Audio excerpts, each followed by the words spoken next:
Em um determinado momento da jornada do Napoleão Bonaparte, ele disse: "Eu não vejo nada mais sucesso no meu futuro." E eu tô falando sobre isso porque eu, sinceramente, ainda estou um pouco obcecado pela história do Napoleão, ou ao menos com os aprendizados que essa história trouxe. E eu sei que o meu último vídeo sobre Napoleão Bonaparte não foi muito bom, mas mesmo assim eu quero fazer mais um vídeo trazendo mais alguns aprendizados que eu consegui tirar assistindo o filme novo ali do Napoleão, porque sinceramente eu acho muito interessante. E dentro desses aprendizados, eu literalmente escrevi aqui no meu caderninho, eu coloquei 4 coisas principais. A primeira delas é a confiança, porque literalmente uma característica que não está somente presente no Napoleão Bonaparte, mas em muitos outros grandes nomes da história, é uma confiança extrema a ponto de beirar a própria arrogância, mas ao mesmo tempo há uma certa insegurança em suas próprias habilidades, em sua própria pessoa. São esses dois extremos que, do meu ponto de vista, são extremamente interessantes, mas que acontecem. E como destaque desse momento, dessa coisa que mostra esses dois extremos ao mesmo tempo, existe uma cena ali no filme do Napoleão que a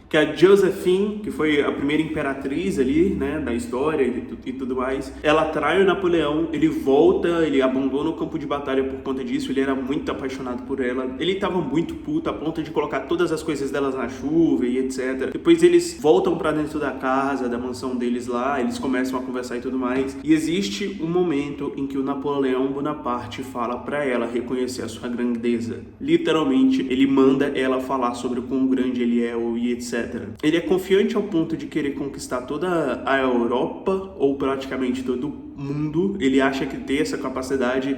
Ele diz aquela frase ali: "Eu não vejo nada mais sucesso no meu futuro", mas ele precisa que a mulher que ele ama reconheça o quão grande ele é, porque ele se sente muito inseguro quanto a ele mesmo, principalmente porque ele foi traído ali naquele momento. Eu não sei, pelo menos isso me chamou muita atenção. Essa dualidade, esses dois extremos é uma coisa que eu acho muito interessante e que algumas pessoas realmente têm. Outra coisa interessante que eu consegui tirar ali da história são os atos teatrais, é a maneira como o Napoleão Bonaparte fazia todas as coisas serem literalmente uma apresentação, um show, e isso conquistava as pessoas. Isso é o tipo de coisa que conquista as pessoas. Faça tudo ser um show. Esse é o ponto. Foi assim que ele começou conquistando os corações das pessoas que não estavam ali no exército. Claro que o Napoleão Bonaparte sempre foi muito bom nessas duas coisas, tanto em lidar com os soldados, mas também em lidar com as pessoas.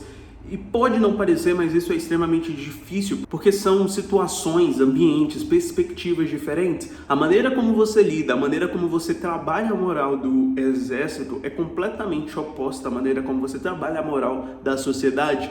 A sociedade precisa de um grande herói e o cara ali que está dentro do exército, ele precisa sentir que ele pode se tornar um herói. Essa é uma das grandes diferenças. A sociedade civil ali, naquele momento, queria um salvador, queria alguém que trouxesse, sei lá, novamente a França para aquela era de ouro, enquanto os soldados queriam que simplesmente eles fossem um desses heróis, eles participassem pelo menos dessa história. Os soldados queriam ser o protagonista dessa história. E ao mesmo tempo que o Napoleão conseguia trabalhar esse lado dos soldados, seja ele fazendo promoções aleatórias, tipo assim, existe uma história que basicamente conta que Napoleão ia assim nos agrupamentos ali dos soldados deles durante a campanha de guerra, e ele falava assim: "Quem é o homem mais corajoso daqui?" E aí sei lá, o grupo todo apontava o nome, vamos dizer que era o Joaquim. Então o Napoleão chamava o Joaquim para ficar de pé e falava assim: "Você foi promovido a XYZ, a partir de agora você vai ficar na cidade, você vai voltar de volta para a cidade com todas as coisas pagas, vai continuar recebendo um salário, com honras e tudo mais." E assim, todos os soldados pensavam que eles tinham uma possibilidade alta daquilo acontecer. E eles lutavam com ainda mais ferocidade durante as batalhas. Tiveram inúmeras outras histórias que ele utilizava para poder fazer esse tipo de emoção, para animar, para trazer a moral para o pessoal, para os soldados. Mas ao mesmo tempo ele trabalhava com a sociedade.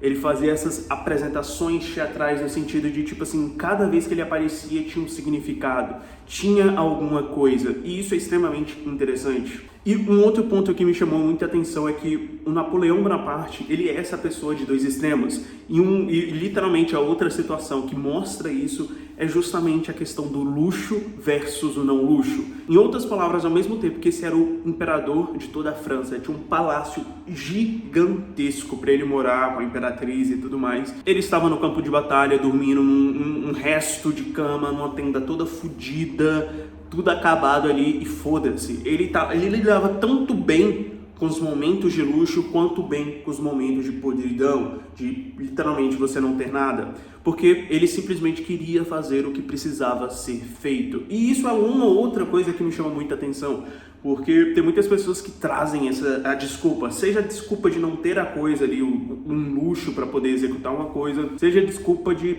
não sei, honestamente não sei. Eu só queria falar e observar isso, porque eu também acho muito interessante. Ele pode tanto executar no luxo, quanto ele pode executar na miséria. E por fim, uma outra coisa que também me chamou muita atenção sobre o Napoleão Bonaparte é que ele era extremamente focado na missão, nele, mas ele tinha uma coisa maior, ele tinha uma missão. Uma outra coisa que também me chamou muita atenção na história do Napoleão Bonaparte foi justamente o fato de, ao mesmo tempo que ele tinha muito foco em si mesmo, ele tinha um foco ainda maior na missão dele. Ele tinha uma coisa, ele tinha a missão que ele colocava acima de tudo. E isso é bem refletido nessa frase aqui. E eu achei que eu tinha escrito a frase certa, só que eu não escrevi, eu ainda escrevi em inglês para completar. Mas, basicamente, o que ele colocava acima de muitas coisas era justamente a própria França. Ele queria o poder, ele queria tudo, mas, inclusive, no momento em que ele se abdicou do trono, ele ainda falou: se esse é o desejo da França, então eu abdico. Se isso é pelo bem da França, então eu abdico do meu poder. E, bem ou mal, eu também achei isso extremamente interessante. Eu não sei, provavelmente esse vai ser o meu último vídeo sobre Napoleão Bonaparte, poucas pessoas vão assistir esse vídeo, mas eu queria deixar um pouquinho mais registrado esses últimos aprendizados, esses últimos pensamentos sobre o Napoleão. E eu acho que uma das minhas obsessões sobre o Napoleão é porque, literalmente, na escola eu estudei muito pouco sobre ele. A história dele foi muito pouco passada, apesar de ter sido uma figura extremamente importante.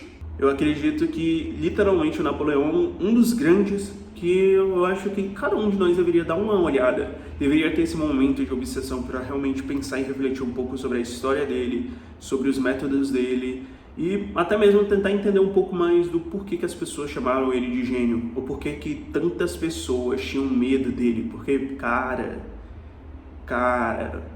você tem noção que ele tinha, sei lá, minha altura, 1,68 m, um francesinho, e todo mundo tinha medo pra caralho dele. Tipo, muito medo mesmo, muito medo mesmo, muito medo mesmo. Eu queria ter conhecido o Napoleão. Não sei se eu queria. Teria sido interessante.